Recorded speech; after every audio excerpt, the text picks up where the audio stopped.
to the Digital Media Lab at the Cuffey Outreach and Innovation Library.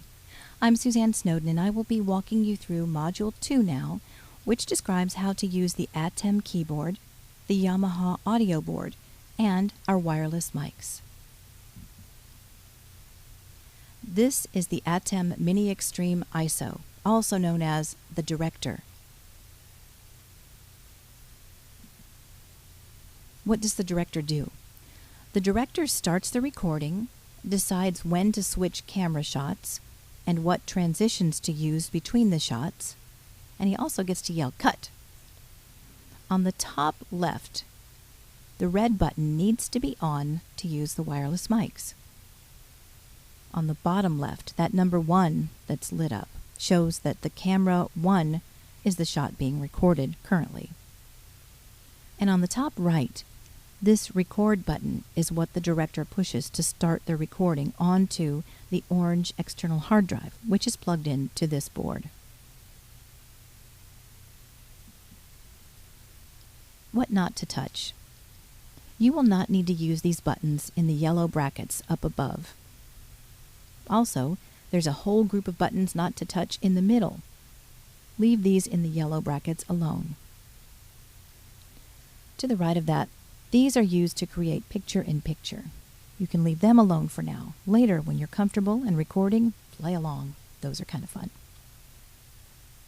And you will also not use those macro buttons.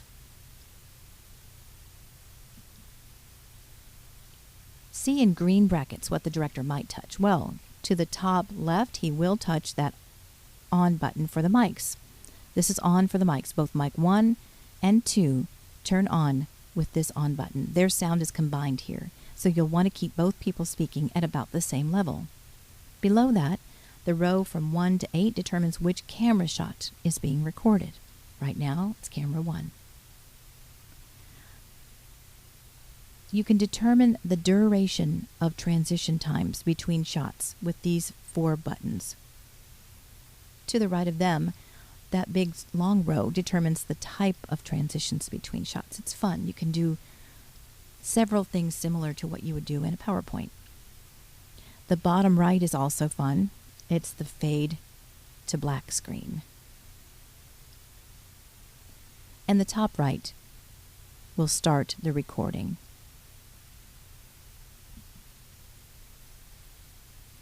Now for the audio. Find this bag in the black cabinet on the far right.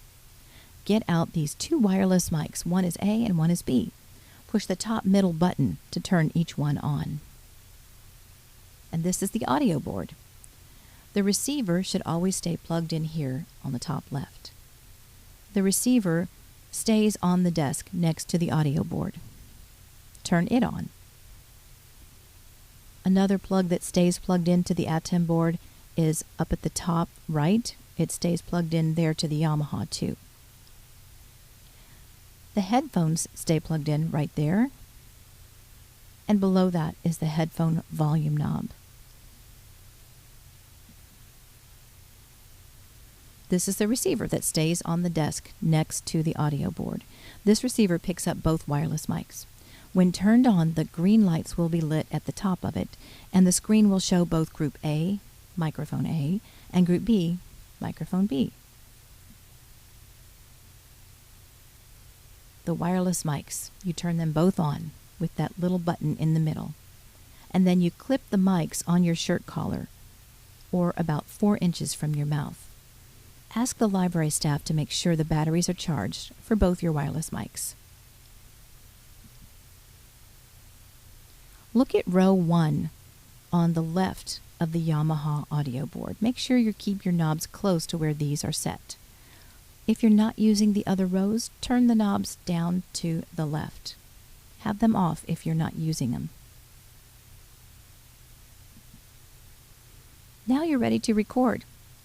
You push the record button and record your video masterpiece. The light is red when recording. When done, press stop and take the external hard drive to the Mac behind you to save onto your own external hard drive. Happy recording and editing! This is where you take your external hard drive. plug it in at the back of the Mac, and you can use iMovie to edit your video, or just copy the file from your Orange hard drive to your hard drive and work on it at home. This concludes this second module on the equipment in our Digital Media Lab. Please answer the following questions and then watch the last module.